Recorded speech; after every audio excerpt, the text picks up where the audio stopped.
नमस्कार, आप देख रहे हैं लोकल 7 न्यूज। मैं हूं आपके साथ प्रिया। आज आपके लिए लेकर आए हैं आपके इलाके की बड़ी खबरें, एक्सक्लूसिव ग्राउंड रिपोर्ट्स और वो सारी बातें जो आपके लिए जानना बेहद जरूरी है। तो आइए नजर डालते हैं आज की इस खास खबर पर। पूर्व मुख्यमंत्री भूपेंद्र हुड्डा के पीसी मुख्यमंत्री हुड्डा ने आरोप लगाया है कि बरसात में हरियाणा में ज्यादा नुकसान होने का एक बड़ा कारण ड्रेन्स की सफाई न होना है। उन्होंने सरकार द्वारा फसलों के नुकसान के लिए तय किए गए मुआवजे की राशि को किसानों के साथ मजाक बताया। हुड्डा ने मांग की कि 70,000 प्रति एकड़ मुआवजा दिया जाए। उन्होंने क्षतिपूर्ति पोर्टल को किसान के लिए परेशानी बताया। पूर्व मुख्यमंत्री भूपेंद्र सिंह हुड्डा ने आरोप भी दोहराया कि भाजपा सरकार ने चुनाव के समय वोट लेने के लिए लाखों लोगों के राशन कार्ड बना दिए थे, जो चुनाव के बाद काट दिए गए। कहा कि मोदी जी को हरियाणा में भी आना चाहिए था। उन्होंने प्रदेश को बाढ़ग्रस्त प्रदेश घोषित करने और हरियाणा को विशेष पैकेज देने की मांग भी की। किसानों की खराब फसलों की हर्जाना भरने से इनकार कर रही बीमा कंपनियों पर भी पूर्व मुख्यमंत्री हुड्डा ने गलत बताया। प्रदेश में अवैध खनन होने का आरोप लगाया है। उन्होंने कहा है कि बरसात से पहले फ्लड कंट्रोल की बैठक भी नहीं की सरकार ने। सरकार द्वारा स्वच्छता अभियान चलाए जाने पर हुड्डा ने कहा कि सरकार को 11 साल बाद ये याद आया कि हरियाणा को स्वच्छता की जरूरत है। एचएसवीबी का आरोप है कि विभाग प्रॉपर्टी डीलर का काम कर रहा है। पूर्व मुख्यमंत्री ने सरकार द्वारा शुरू किए गए सेवा पखवाड़ा को लेकर के बयान दिए। देखिए, कल तो मैं यमुनानगर गया था, उससे पहले और भी इलाकों में गया था मैं और कई जगह। बहुत ज़बरदस्त नुकसान हुआ है हरियाणा का।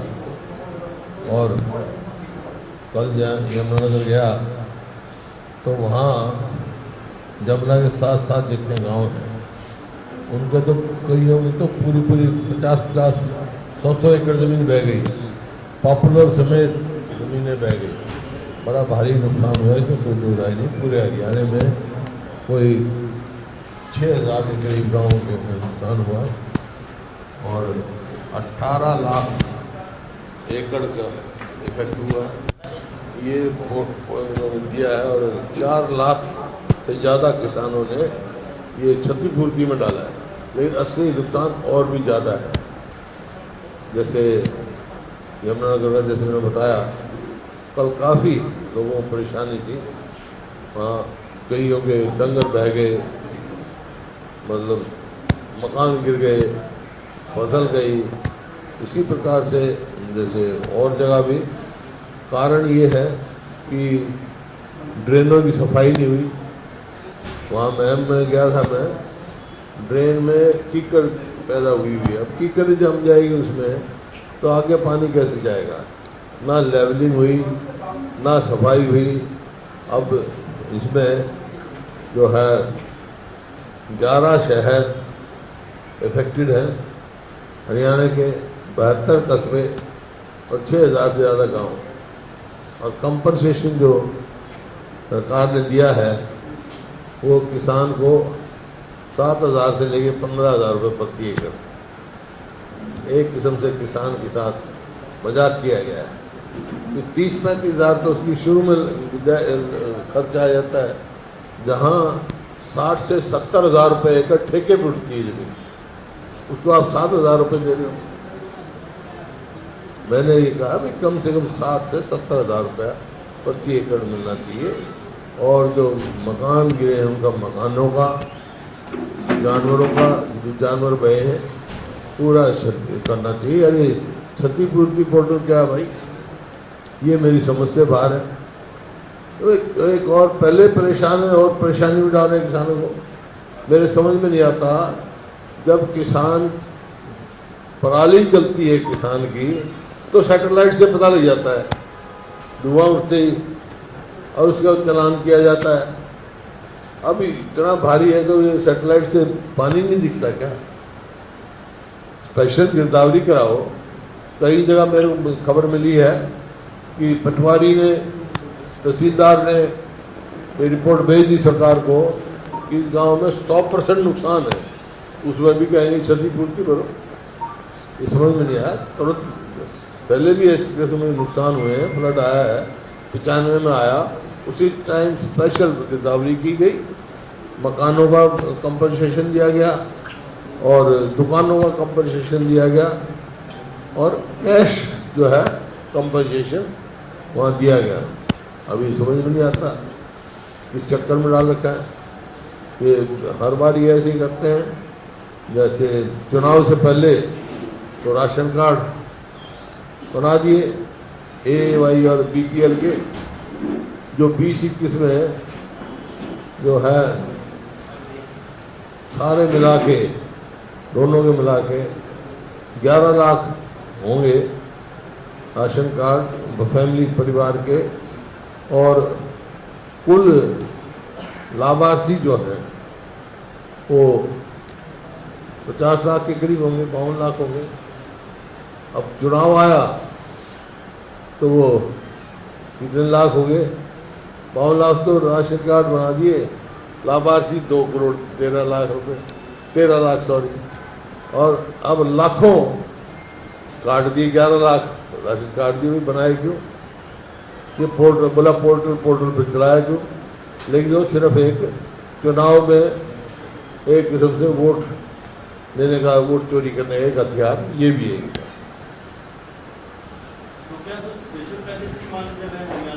बिल्कुल देखे, अब प्रधानमंत्री जी पंजाब गए, हिमाचल गए, उत्तराखंड को दे दिया, यहाँ कुछ भी नहीं दिया। ये किसकी कमजोरी है? ये हरियाणा सरकार की कमजोरी है। प्रधानमंत्री जी को और कृषि मंत्री जी को यहाँ आना चाहिए था, वो दिखाते कितना नुकसान हुआ है, ताकि स्पेशल पैकेज हरियाणा को मिले, और जो ये कंपनसेशन दे रहे हैं वो एडवांस्ड कंपनसेशन देना चाहिए। ये एक किस्म से मजाक नहीं करना चाहिए। बिल्कुल बिल्कुल। आज जब आप देख रहे हो 18 लाख एकड़ जमीन जब क्लेम क्षतिपूर्ति में आ गए, 4 लाख तो फालतू गया, 7-6 हज़ार से ऊपर गांव में हुआ है, 72 कस्बे में है, 11 शहरों में है। अब भी बाढ़ग्रस्त नहीं होगा तो बाढ़ग्रस्त कब डिक्लेयर होगा? बीमा कंपनियों का खबर आई कि बीमा कंपनियों ने मना किया है मुआवजा देने से, क्योंकि उस वक्त डूबी है। देखिए, बीमा कंपनियों का, ये जो कंपनियां हैं प्राइवेट कंपनी है। मैं बार बार ये कह चुका हूँ, प्रधानमंत्री बीमा योजना बिल्कुल फेल है, केवल कंपनियों के मुनाफे के लिए, किसान को नहीं। अब कह दिया जो धान पानी में डूब के उसकी कंपनसेशन नहीं देंगे, हम मना कर दिया उन्होंने। और ये ऐसे ही किया जैसे 2022-23 में तो शायद जो कंपनसेशन दिया था, आया था वो 23-24 में, तो कंपनसेशन आया 2,500 करोड़ के करीब, और अब वो चालू साल में जब कंपनसेशन आया 265 या 270 करोड़, एकदम जो है 90% कंपनसेशन में कमी आई। ये पार्लियामेंट में मिनिस्टर ने जवाब दिया पार्लियामेंट में।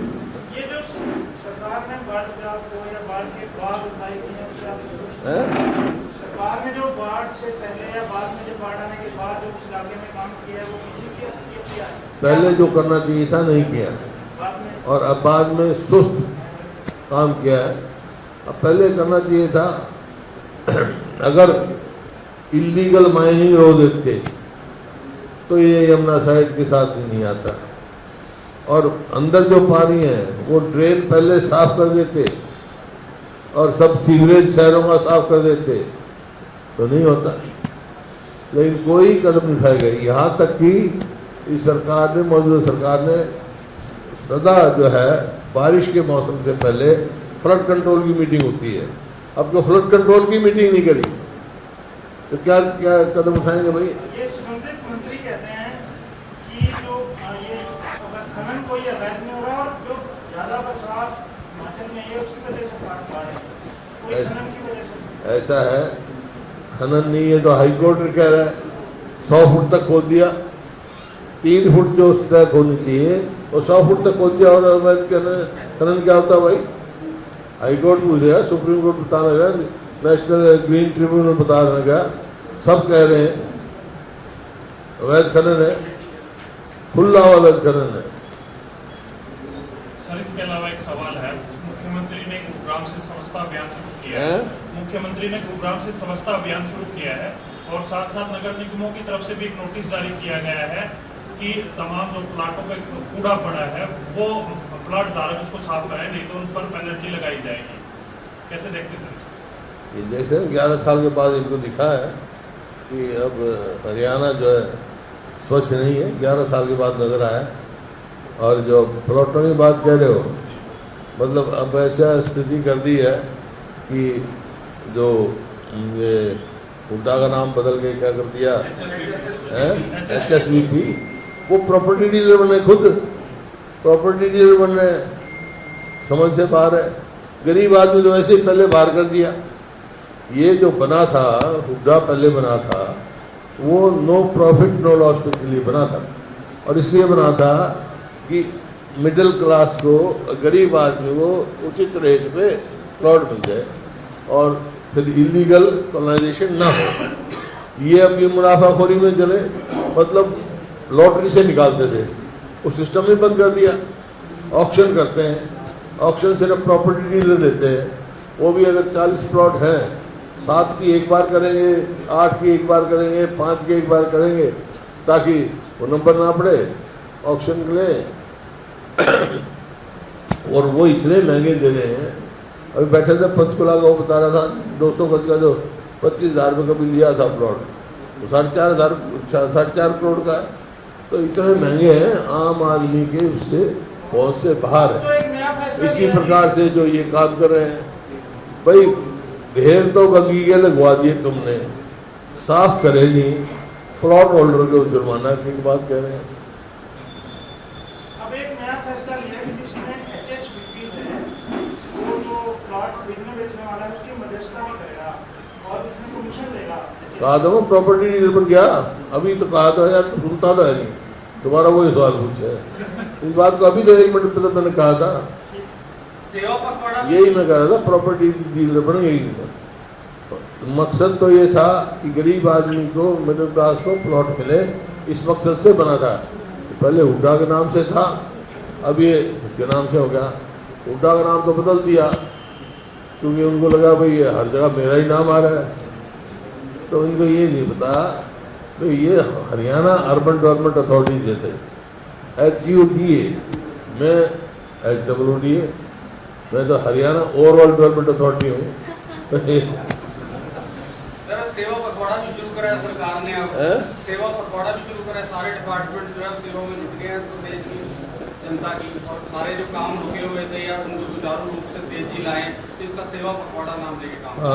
भ्रष्टाचार और तेजी से बढ़ाए। एक उपराष्ट्रपति पद की आज उन्होंने पदभार ग्रहण किया, शपथ ली है उपराष्ट्रपति, और कोई भी विपक्ष का नेता इस दौरान मौजूद नहीं रहा सर शपथ लेने से। पता नहीं क्या सर, इसमें भी क्रॉस वोटिंग हुई है और विपक्षी नेताओं का कहना है कि बीजेपी ने नेताओं को खरीदने की कोशिश की। क्या ये उनके बयान आ रहे हैं भाई, धन्यवाद कर रहे हैं, तो जिनने इफेक्ट किया है उनका धन्यवाद कर रहे हैं। इसका मतलब क्या है? राहुल गांधी मलेशिया गए घूमने, राहुल गांधी मलेशिया गए हैं, भाजपा नेता कह रहे हैं कि जब भी विपक्षी आती देश में राहुल गांधी छुट्टी मनाने चले जाते हैं। क्या गए? राहुल गांधी छुट्टियां मनाने चले जाते हैं विदेश में। आपका ये क्या बात है? अब ये हमारे प्रधानमंत्री है जो रोज बाहरी घूम रहे हैं, कितने दिन बाहर रहते हैं? वो किसी काम से गए होंगे। 25 तारीख से वो लाडो लक्ष्मी योजना शुरू हुई है। 25 तारीख से लाडो लक्ष्मी योजना शुरू हुई है। प्रत्येक जिले में उसके जो है कार्यक्रम आयोजित किए जाएंगे, सब लाभार्थियों को जो है। कितने लाभार्थी होंगे और जो वंचित हो गए उनका क्या होगा? इनका घोषणा पत्र देखो, उसमें क्या लिखा हुआ है? उसमें लिखा है सारी महिलाओं को है। और ये फेजेस में करेंगे, फेजेस में तो पहला बैकलॉग देंगे, पहले जो नहीं दिया उसका ब्याज देंगे। ऐसे ही लोगों को लिखते कुछ है, करते कुछ है। घोषणा पत्र देखो पहले इसका, पहले कार्ड बना दिए, अब काट रहे हैं। विपक्ष के दबाव में बना दिया, विपक्ष कहना सही नहीं है। मंत्री कह रहे हैं विपक्ष के दबाव में बना दिए थे, विपक्ष के मांग कर रहा था कि बढ़ाए नहीं तो हमने बढ़ा दिए। अब देख रहे हैं, अब हम कह रहे हैं मत काटो, क्यों काट रहे हैं? पहले बनाए क्यों और फिर काटे क्यों? कोई जवाब है उनका? धर्मांतरण कानून लागू किया 2022 में, धर्मांतरण कानून लागू किया था सरकार ने 2022 में, उसके तहत नौ में पहली गिरफ्तारी जो हरियाणा में हुई है। समझा नहीं मैं, क्या धर्मांतरण कानून लागू धर्मांतरण कानून क्या है? 2022 में लागू किया था, क्या है वो? जिसमें जबरन धर्म परिवर्तन नहीं करवा सकते। जबरन धर्म, अच्छा धर्मांतर का जलमंत्र कह रहा है, एक धर्मांतर कह रहा है, धर्मांतर उसमें पहली गिरफ्तारी है। पहली गिरफ्तारी हुई हरियाणा में। सिर्फ ये तो इनका वोट लेने का वो है नहीं, सबका अपनी अपनी आस्था है। ये देश सारे धर्मों का है, हिंदू मुस्लिम सिख ईसाई सबका है। सब ने आज़ादी की लड़ाई लड़ी है और सब इकट्ठे रहेंगे, प्यार से रहेंगे तो देश हमारा आगे जाएगा। तो ये थी आज की अहम खबर, वो हर अहम जानकारी जिसे जानना आपके लिए जरूरी था। अगर आपके पास है कोई खबर, मुद्दा या सुझाव तो आप हमें जरूर बताएं। हमें फॉलो करें सोशल मीडिया पर और देखते रहिए लोकल 7 न्यूज, क्योंकि खबर वही जो आपके करीब हो। मैं प्रिया आपसे लेती हुई इजाजत, नमस्कार।